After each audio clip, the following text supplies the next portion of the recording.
So your color complements are going to increase the tension and the feeling in your painting. Let me show you this.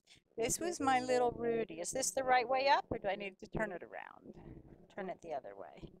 So this was my little Rudy.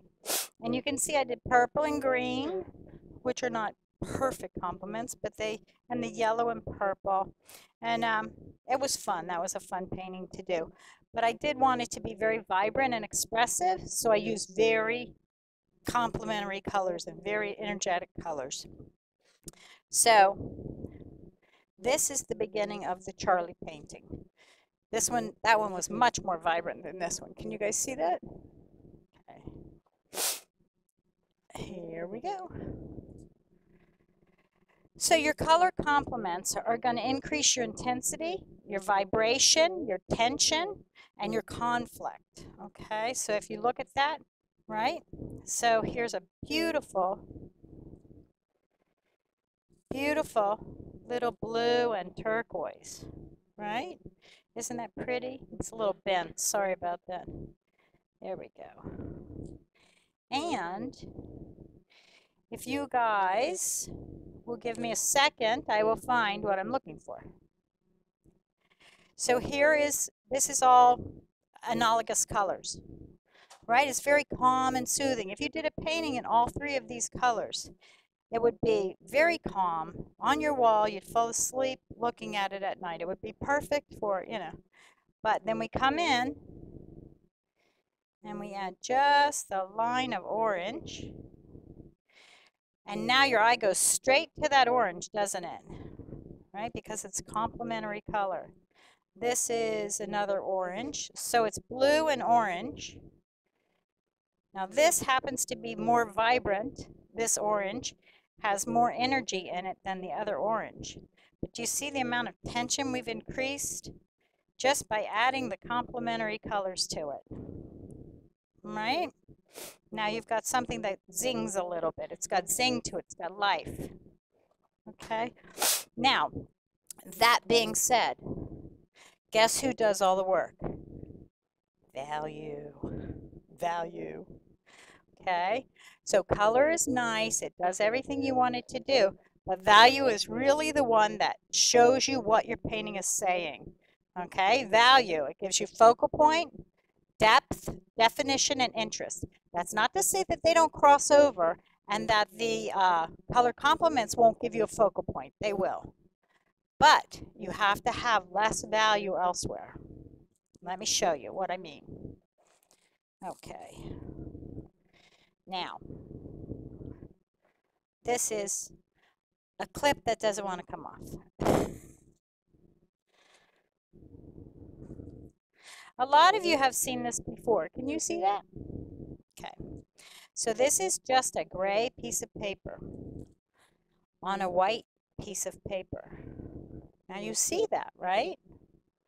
And you see the gray and you see the white. And then I add a lighter gray, and you really can't see it, especially from in the back of the room, right?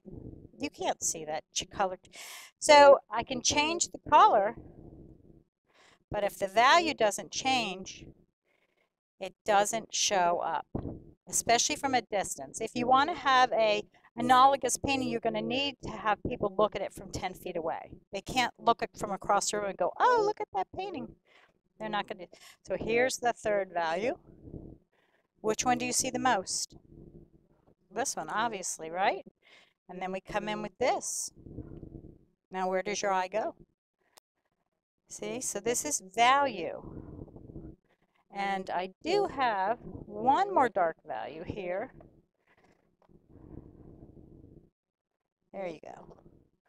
Right, so now you have a composition, and it's really leading you around by the darks, the three darker darks. Okay, and this is the calm area. And to further prove my point, I'm going to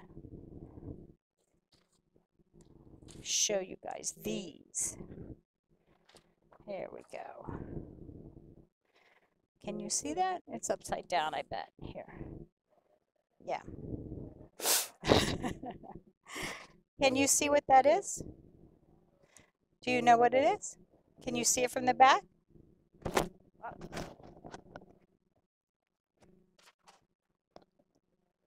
right?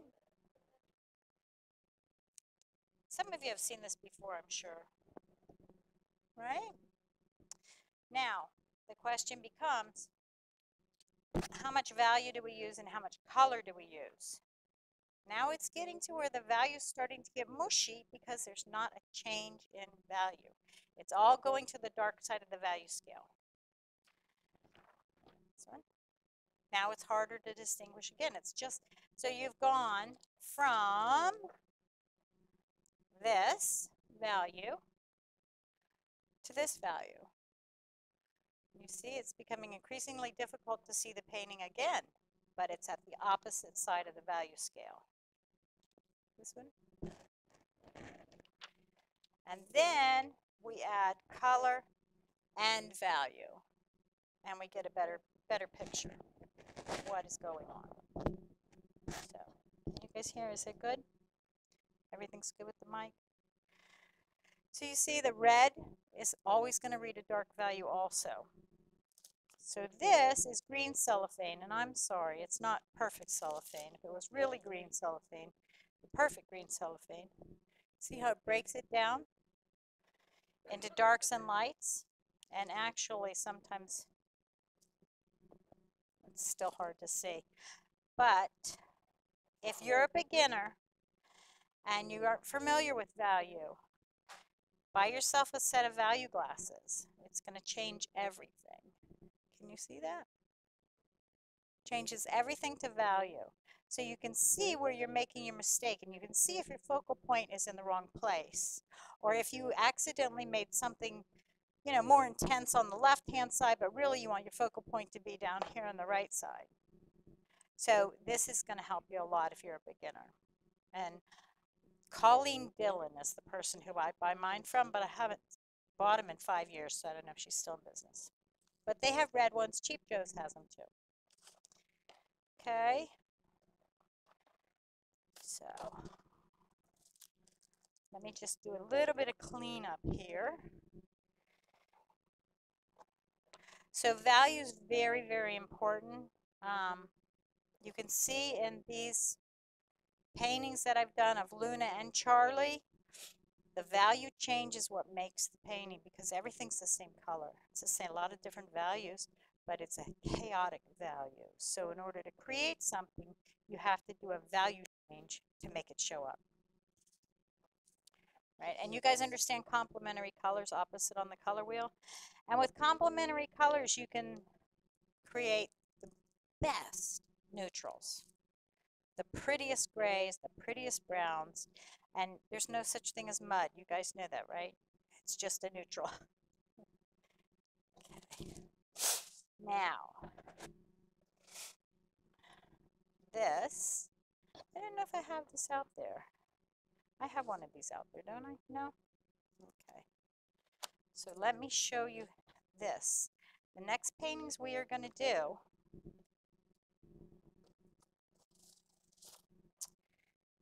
is this painting. I'm going to do it this way. Yeah, we'll put it up. We'll put it up in a second. Can you guys see that? So this started out with these two, but in order to make the flower, you make it out of nothing, but I used value. I did not really use color. It's all the same color. So this is my value scale. So try to think of your colors, even though these are yellows and reds, try to think of your colors as darks and lights, not colors. So don't think of it as purple. Think of it as light, light, light, darker, darker, darker. Do you understand? So this is the value scale of this painting. And they're all analogous colors. So how do I make something pop out? Not by using a complementary color, even though I did use green in here, just to give a little zing. But you do it by adding darks and lights. You understand? So, here, Kitty, we're going to put this one up. Wow, we're only 10 minutes in. You guys are going to be bored. Okay, so we'll start doing a little painting.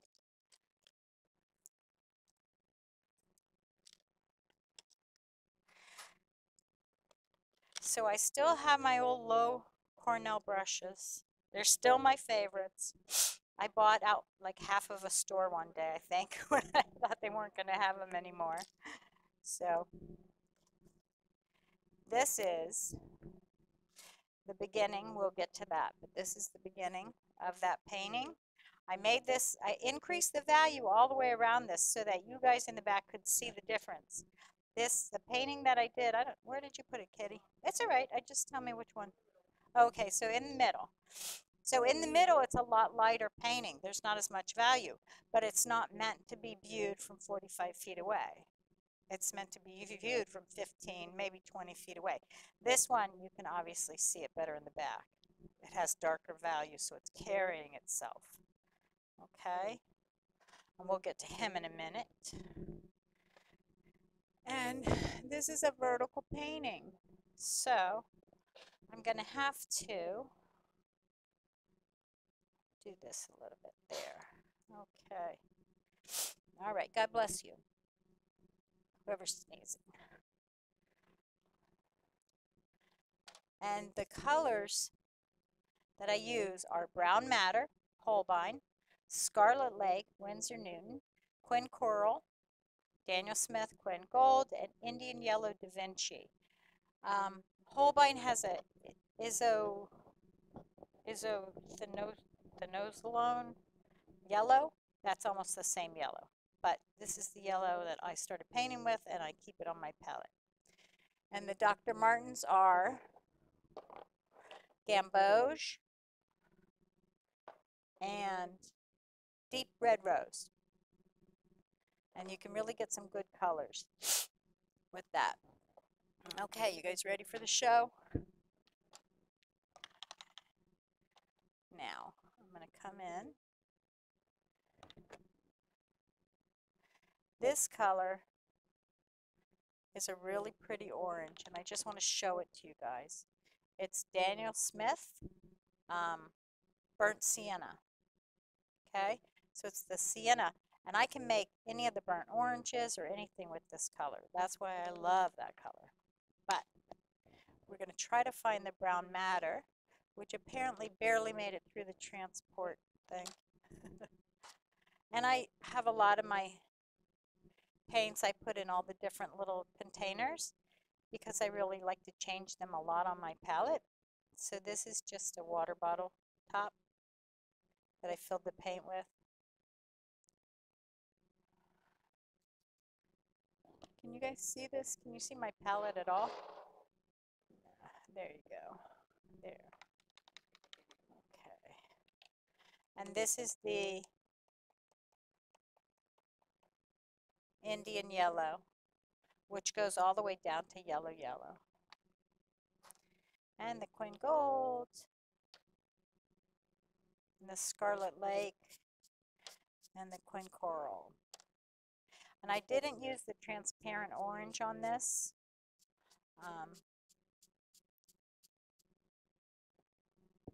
Because I didn't know I had it. Until I pulled out all my oranges and I'm like, oh, look what I have. Oh my goodness, I must have bought that another day too. Let me just clean this up. But I don't know if you buy all these paints and you put them away and you're like, how many paints do I have? And as Mark said, just buy paint. Don't buy shoes or clothes or food or anything like that. Don't, none of that matters. So, we have a garbage can here? No. All right, so let's see. I'm going to mix a little Brown Madder. Now, when I'm painting this, and it's a value painting, it's not a color painting, even though I want you to see the color and make it exciting, but the only way to make the flower show up is to add darker value than what's here, or lighter value, okay? And we'll go through with lifting to make lighter value. But I'm going to mix a little bit of this and a little bit of that. And you know what? I'm going to put a little bit of the Quinn Coral. Can you guys see that? Isn't that a pretty color? I love Quinn Coral. So a little bit of that. And so I'm not mixing the colors. So I'm going to stop using the names of the colors. I'm going to say darker and lighter. Okay, so I'm going to add a darker value just to get it a little bit darker. And I don't know, how many of you are beginning painters? So most of you are going to know what I'm going to say next. In order to paint good, whether it's abstract or realism, you have to learn to control the water in your brush, and you have to learn to do your edges soft and light, and you understand contour shadows and cast shadows, right? So do you understand that? Cast shadow, this is a cast shadow. Can you see it? We don't have enough light. But here's a cast shadow. My hand is forming a hard line, right? The contour shadow is the one that wraps around. So it fades as it goes around something. Like your face. It fades around your face. The light does. So that's a contour shadow. So we come in, and now in order to create the flower, I'm going to create lights and darks. Okay? And I want the lights to go up and the darks to sit at the bottom. So the bottom's supposed to be more dark. We're going to come in, and I'm going to do a little shadow here. Glad you guys are parked back there because I get kind of wild with the water. And then I'm going to fade the shadow out a little bit. Pull it over to here. Whoops, forgot about that guy. Okay, now I want this to recede and pop forward in the middle. So I'm going to make it lighter and darker on either side of the line. I'll show you. Okay. Now I'm fading it into a contour shadow.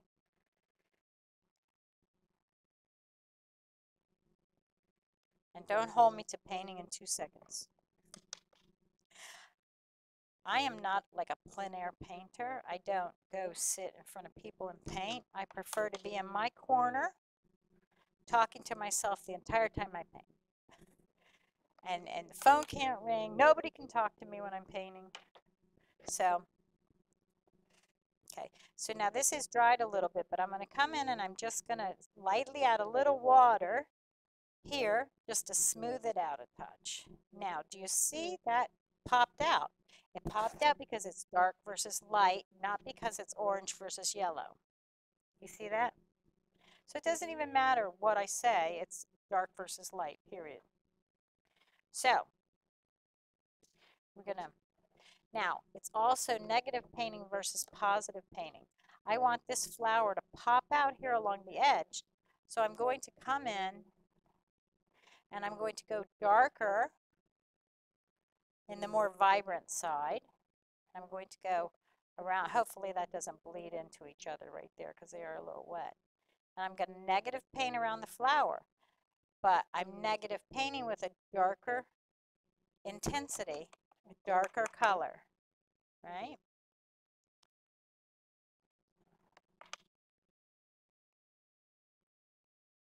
Do you see that? So I can make the flower pop out a little bit more by putting a darker value behind it. So I'm painting dark versus light, not oranges and pinks. Do you understand that? I keep asking you if you understand it, and y'all keep going, yeah, because there's only 2 of us in here who started painting recently.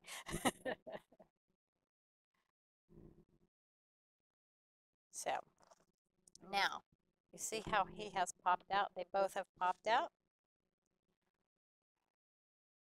Go under here for the shadow a little bit, over here. And I do make a lot of noise when I paint. Sorry, it's just who I am. Got to paint. Okay.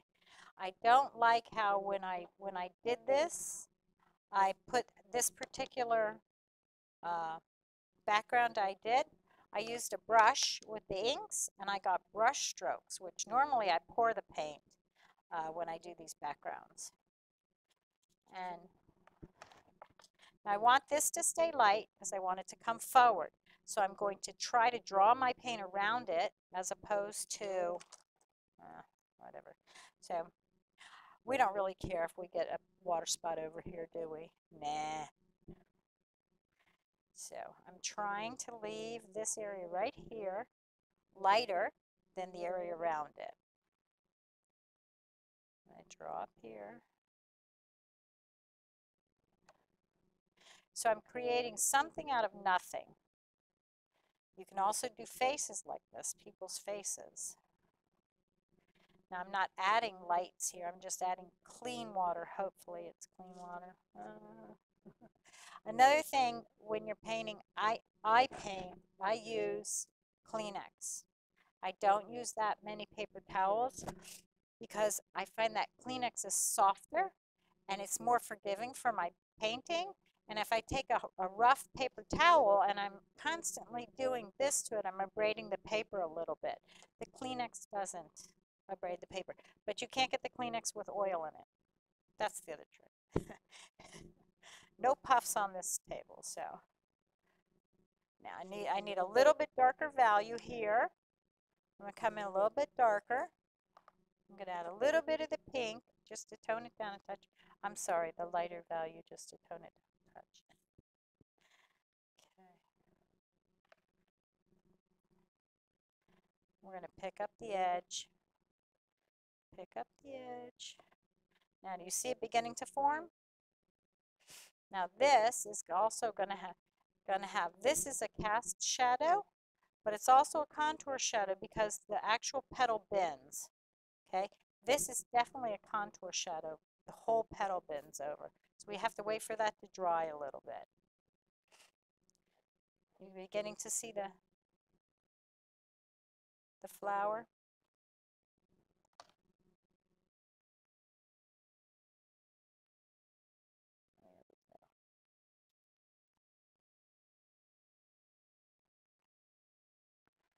Now,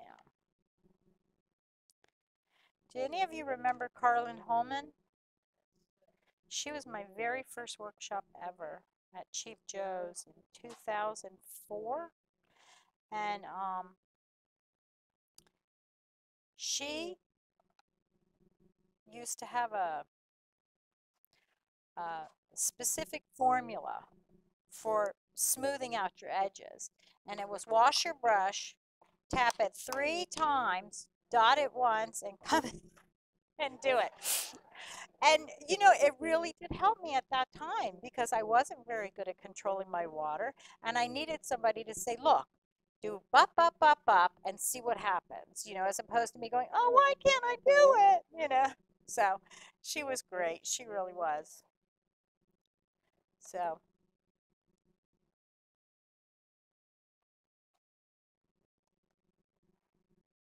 I'm going to come in here and smooth this out.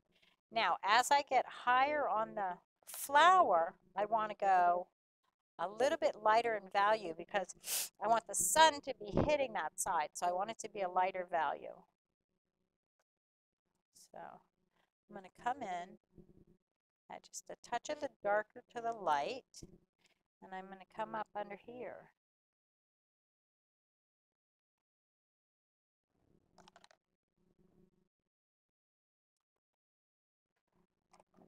Smooth that out a little bit.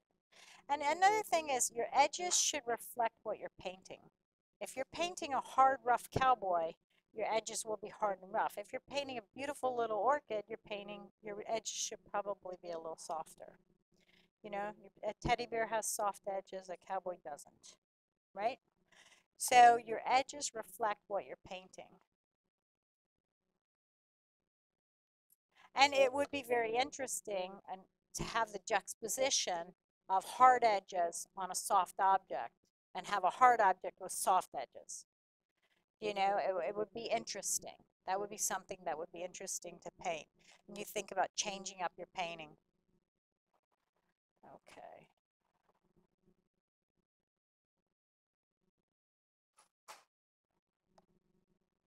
Now, okay.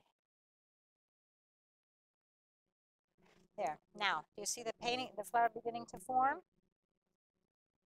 And we're going to have some wrinkles in the flower because no flower's perfect, right? So we're going to come in, especially in some of the areas like here, where there's a little wrinkle, and we do our triangle, and all roads lead to the middle. And now we have a little definition again. We have yet more definition in the flower. I'm going to do a little one right here.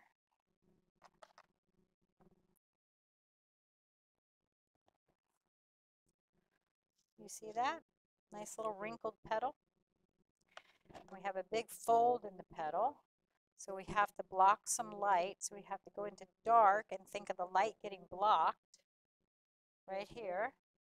So the back of this petal, which is what is showing now, is going to be darker than the front of the petal. So we make the underneath darker. And we have to wait for that to dry for a second. That's okay, because we can come over here and start on this guy. So it's a morning glory, in case you didn't know.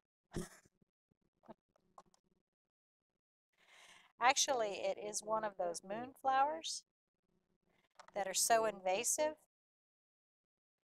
And outside of my unit, the mangroves, it's growing all through the mangroves, and it's taking them over. The mangroves are getting shaded out and dying because of it. So I'm going to come in and create just a tiny bit more of a contour shadow here. I'm going to do the opposite. I hope you guys you understand here. Okay, so I'm going to come in here. And I'm just waiting for this to dry before I can create the cast shadow on this side. Okay. So now, can you guys see that?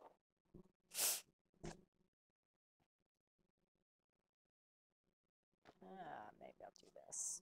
Now, I have it darker here, so this cast shadow, I don't want it to be the same value. I either have to go darker or I have to go lighter in value. It doesn't really matter what color. I mean, I could use a color and try to distinguish the shapes that way, but I don't want to do that. I want to do value. So I'm probably going to go darker here and then lighter here. Okay? Well, that's the plan anyways. We'll see.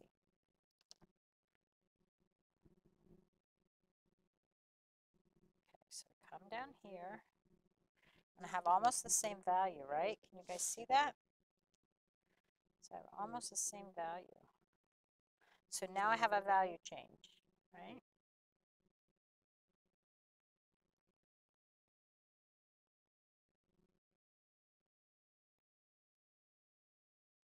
And a lot of painters, especially watercolor painters, will leave that white in between the two areas, the two shapes, and it's really lovely when they do that.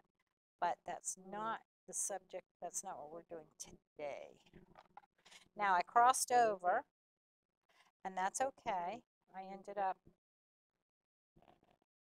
making a little bit of a darker value because I had the two values crossing over, which 2 plus 2 equals 4, so it was a darker value, right? Now I have to draw him up.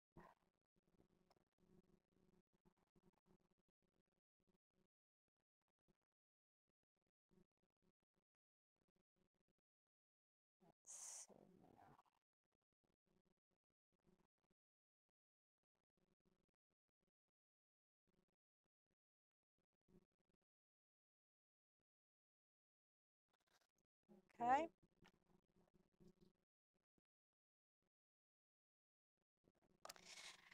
Now it's not really reading.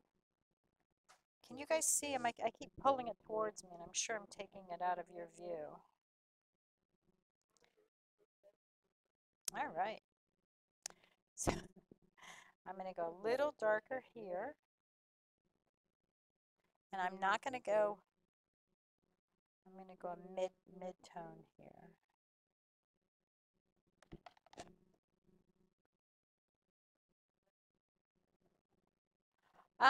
I've actually, if you look up there, you'll see I've done this painting 30 times. It was always one of my favorites when I first started painting. Now, in order to going to go ahead and darken the area right here so that this pops out more. And I can also lift it if I wanted to.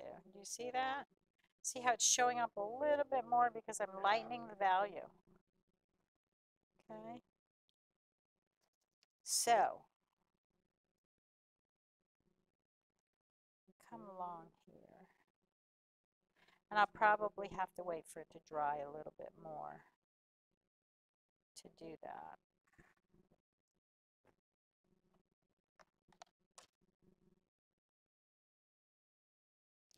And wait, and then I could fiddle with it a little bit later. Once it's dry, I can lift it a little more.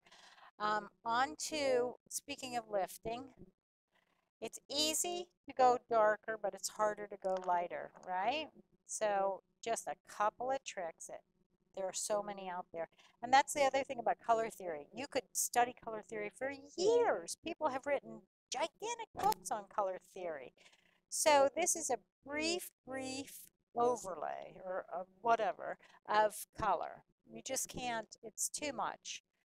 Color is one of those things that you can really go off on and stay for years. Magic eraser, Q-tips, X-Acto knife, right? So the X-Acto knife obviously is the harsher one, but if I wanted to create white over, can you guys see that? Right? And I can just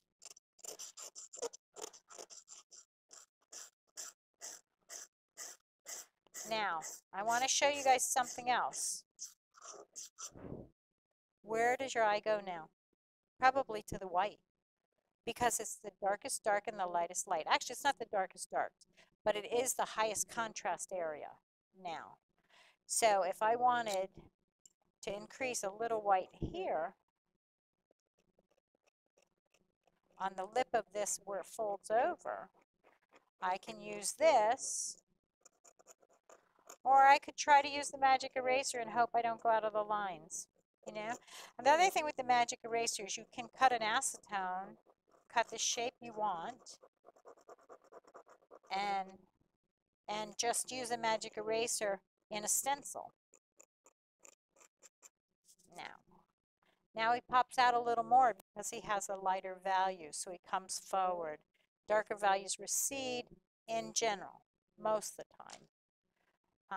And then you can also use Q-tips. I'm going to come in here and use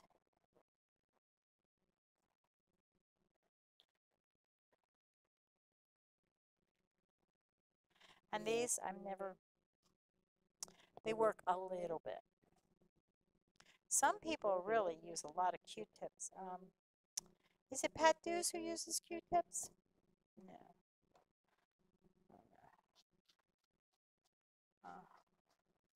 So this is the magic eraser. So I'm adding a little bit of highlighting. You see? So you guys get that whole area. This is one that I created. I'm going to put it sideways for you guys. Now I made it very dark. A lot of the values are very dark values. You come in, you can see he's getting pretty dark. It's in the high end. Okay, and I think over here I got pretty dark. And I did some negative painting of darker values around to make everything pop out. Now, we're back to color. We want this one to kind of float in the air. So we're not going to go heavy on the value for this one. But what we are going to do is increase the intensity by adding an intense color. So I'm going to Quin Coral. Okay. Where are? Now see, if I was in my studio, I'd know exactly where that brush went to, right? Let's see. Ah, there we go. Okay, so Quin Coral, because I want the tips of this painting or this flower to pop out, because I think that's what the prettiest part of the flower is how it has that beautiful angel-like, you know, wing expanse. So we come in and just on the tip, I'm going to add Quin Coral. So now I'm back to the colors being intense. And it is a darker value, that's why it's showing up. But it also has that color intensity that goes pow, right? And I just love this color. But I come along and can you guys see that? Now I don't necessarily want him to be a heavy flower. I still want it to stay light. So I have to keep the transparency of him and the sun coming through him. But there you go. Okay, we're more than halfway through. So he has to come in here. Now I'm going to go lighter here. Right? So when you paint, you have to always think light, dark, light, dark, light, dark. Okay.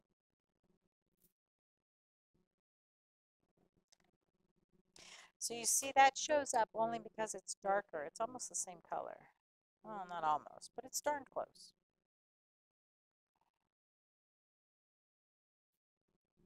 And this shows up because it's dark, not because it's Quin Coral, because it's dark. Can you guys see that? So it's dark, dark. And, oh, these are really dirty. Sorry. Okay. So it's showing up for two reasons now. And so this is the same with the red rickshaws. You get the dark intensity of the values, and then you pop in the color to make it explode.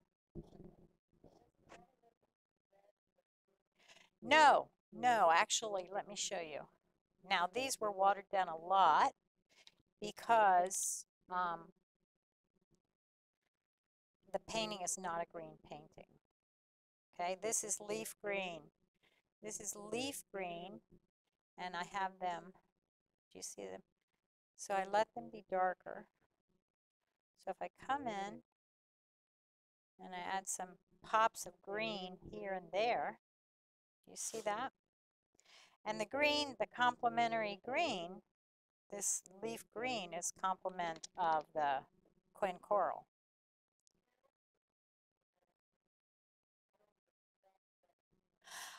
Oh, well, I don't really know, but red works too. They have red ones and green ones. And to me, I don't see a difference. So it's just whichever you buy. Does anybody know that answer?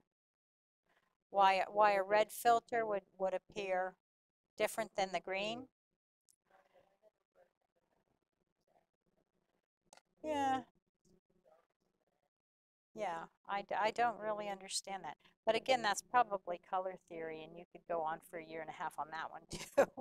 So if I pull the green up, right, into the yellow and the orange, it's going to make it a lot more vibrant. It's a little harder color. It's a little bit more opaque, this color. It doesn't really float so easily. The quins float in water very well. You know, you can draw them out and you can really play with them. Some of the more opaque colors, like the leaf green, are harder to manage. And we can also come in, watch this, we're going to do this too. We're going to add some turquoise. Right? Woo! Ah! Whoa! Now, no, the green, when I put this filter on here, you read the green based on its value. Right? Can you guys see that? I don't know with the camera. So you're seeing it as dark, but really now you see it as green. But it's a dark green. Turquoise can get very dark. I actually don't like the turquoise on this painting because I think it's a little bit too harsh for this painting. But it's the Daler-Rowney transparent turquoise, which it's another one of my favorite colors. but you've got to use it a little bit sparingly because it will take over. There we go. There we go. Now the green definitely pops more, and next to the Quin Coral for sure. And so I want this end to pop out. So I negative painted a little bit around here with a darker color, which happened to be yellow, but it had a higher value. It was a darker gold. I can come in and make this guy, make him very pointy. And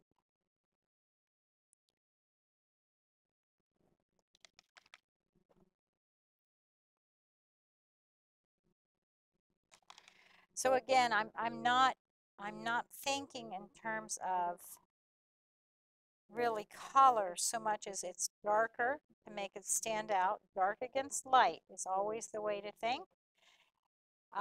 But I will say that this Quin Coral is a definite choice because it is very vibrant. It definitely brings in the energy, doesn't it?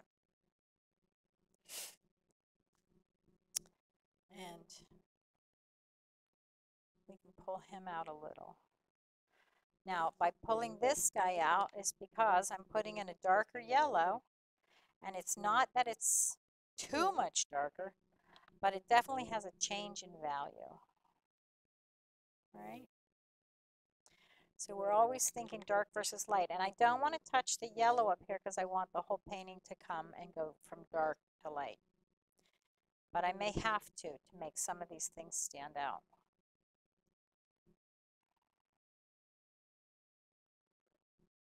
Okay.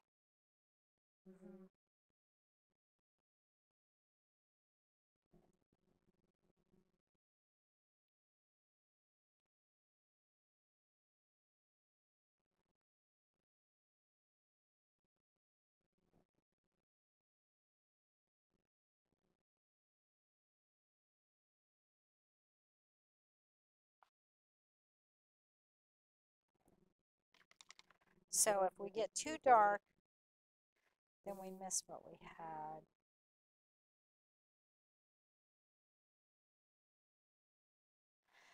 So I guess the things we choose our colors based on how much we like them, but really they may not be what we need to make our painting show up. We may need to choose a different color that has a darker value or a lighter value.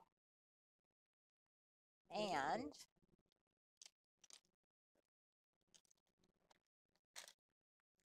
hang on here.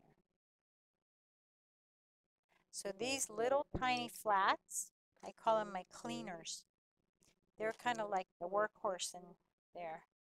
And come in and I can clean up pretty much any edge with these that I need.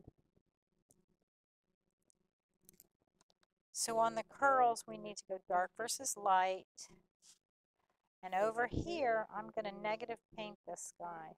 But I'm not going to go too much darker. Might do a little of this because he gets darker, but he stays very vibrant and yellow. So that's Quin Gold.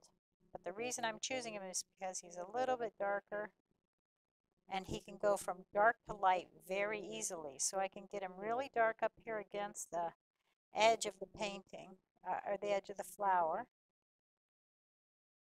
Right, can you guys see that? It's getting pretty brown, I guess you could call it, gold. And now I can draw it out and it will get very yellow. It will also bloom on you, so you got to watch it. You got to babysit it. But okay, so let's get rid of that end. So now I can negative paint him with darker up against the edge without losing my light because he is a light value. Okay, and you'll notice I haven't used any of this. They're really, it's too, and the gamboge, too opaque. They won't let the light shine through, so that's not what I wanted on this one. But you see how he showed up? And now that he's dry, I can come here and do this.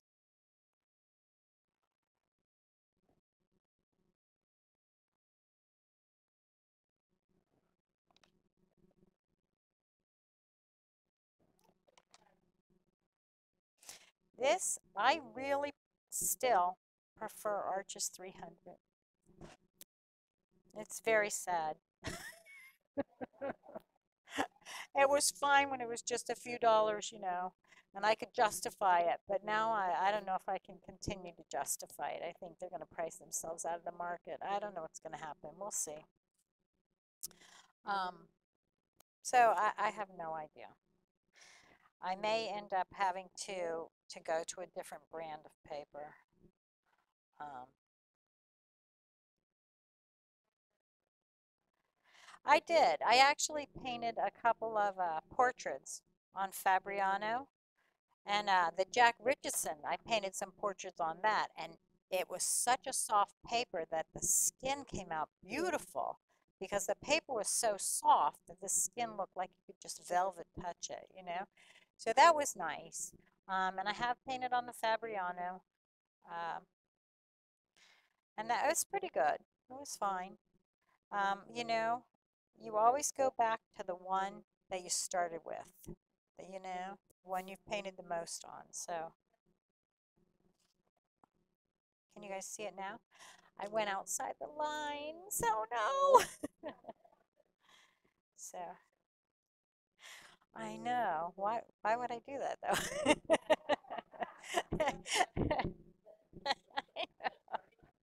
I've got my babysitters in the audience. So, yeah. I did. I drew it first. Uh-huh. Yeah. And the original one of these I sold, and now it was one of those I wish I had never sold it, blah, blah, blah. But, you know, it was fun. So now I've created three different values right here. Light, medium, and a darker value. And even though this is a vibrant pink, it's darker. Can you guys see that? You want me to pull out that other? Nah. The cellophane is just very hard to use, and it folds, it gets wrinkles, it blocks your vision. I don't know. So let's see here. I'm gonna try to change the value here without touching the background, but I may have to do the background a little bit, and I'm getting awful. Here, hold on. So I'm going to change the value around the fold to make the fold pop out, which is what I did here, right? There's 4 or 5 different values there.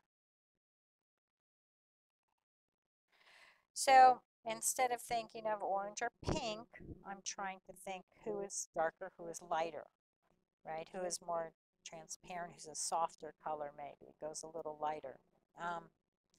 And this was a perfect example here, the Queen Gold. You could see. You could get it dark and light. So.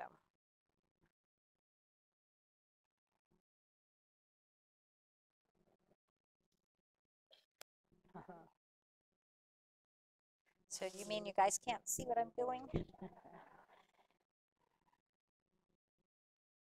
Now this is very wet, so I'm trying to be very delicate and not go into the other wet, but I may do that. Okay, here we go.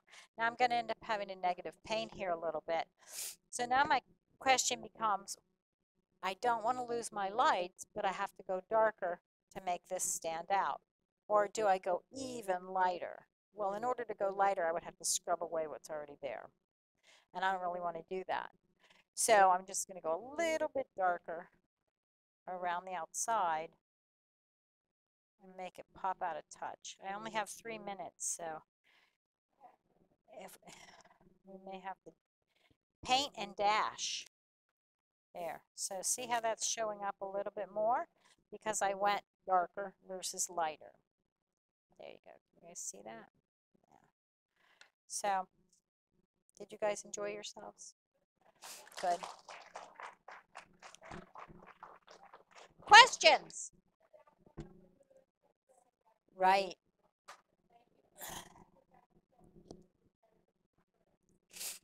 So this was supposed to be the magic of television.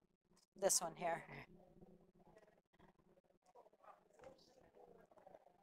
Yeah. So this is the painting. Yeah.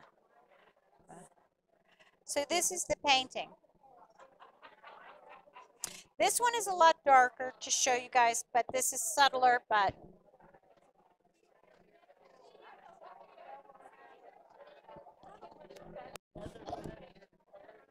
sure, yeah. Let me turn off the video. Nobody wants